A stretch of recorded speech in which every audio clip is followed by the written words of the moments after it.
Arctis 9X being specifically made for the Xbox shouldn't have this issue. So how did this stack up to the rest of the series? Also, we've tested the 9X with the Microsoft wireless adapter on PC, since we cannot plug our Xbox One directly into our test bench for now, but we expect similar results since the adapter uses the same wireless technology as the Xbox controllers. With that being said, in this video we'll be comparing the design, sound quality, microphone, isolation, leakage, active features, and connectivity options to see if there are any major differences apart from console support, since this may be especially important if you also game on PC or use them with your phone.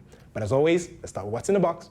So for the 9X, you don't get much: a micro USB to USB cable to access the app on your PC and also to charge the headphones, the manual, the 9X headset. However, as mentioned, we also had to get the Microsoft wireless adapter so we could actually test it out on our test bench PC, but it is sold separately, so it won't be included in the box.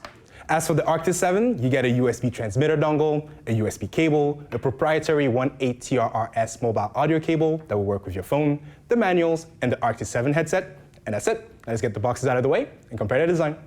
For the build quality, there's essentially no difference between the Arctis 9X and the Arctis 7. They both have the same design with the metal frame and the ski goggle-like headband that the rest of the Arctis series has.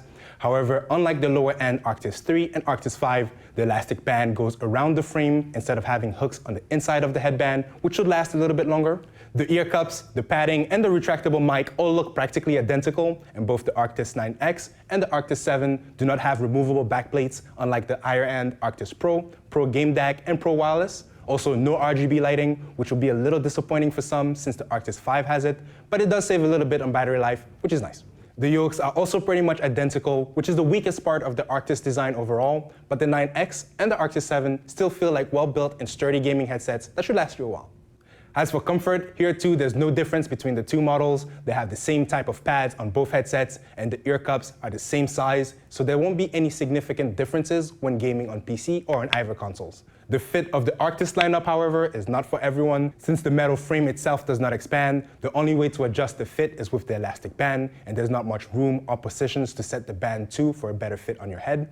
This tends to make both headsets feel a little tight on the head, especially for those with bigger head sizes. They won't be the most comfortable headphones to wear for very long gaming sessions, but if they fit you well, then the soft, decently breathable fabric of the pads and the relatively large opening of the ear cups are good enough for most. Also, the mic being very malleable does come in handy for the overall ergonomics and comfort of the headset.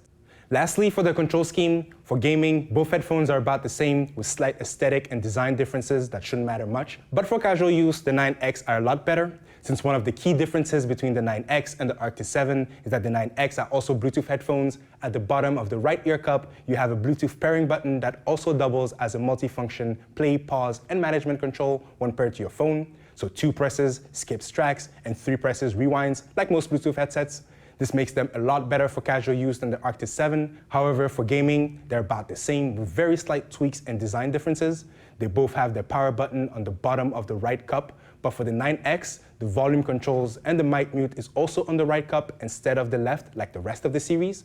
The mic mute button is slightly larger and easier to use than that of the Arctis 7, but not by much.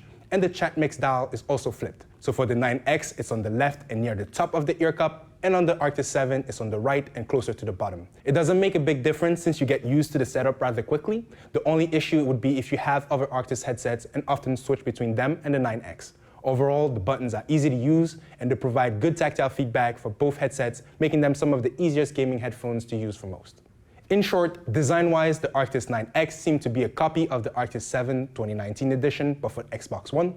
They have the same build quality, comfort, and overall button design, but the 9X being Bluetooth ready makes them a bit more practical for casual use with your phone. However, the tight headband of the SteelSeries design in general won't be for everyone. And that's it for the design. Now let's compare the sound quality, isolation, leakage, and microphone with Sam. Both the Arctis 9X and the Arctis 7 are very good and accurate sounding headphones with a similar sound profile. However, we found the Arctis 9X to lack a bit of sub-bass, and our Arctis 7 test unit had slightly mismatched drivers. But before discussing their sound in more detail, let's listen to a recording we have made with these headphones so you can get an idea about how their sound compares for yourself. Just keep in mind that this is a relative comparison and not an absolute one. So it is good for seeing which headphone has more bass or treble, for example, but you won't be able to judge the actual sound profile. And if you get one of these headphones and listen to the same track that we've used here, you most likely won't hear the same thing.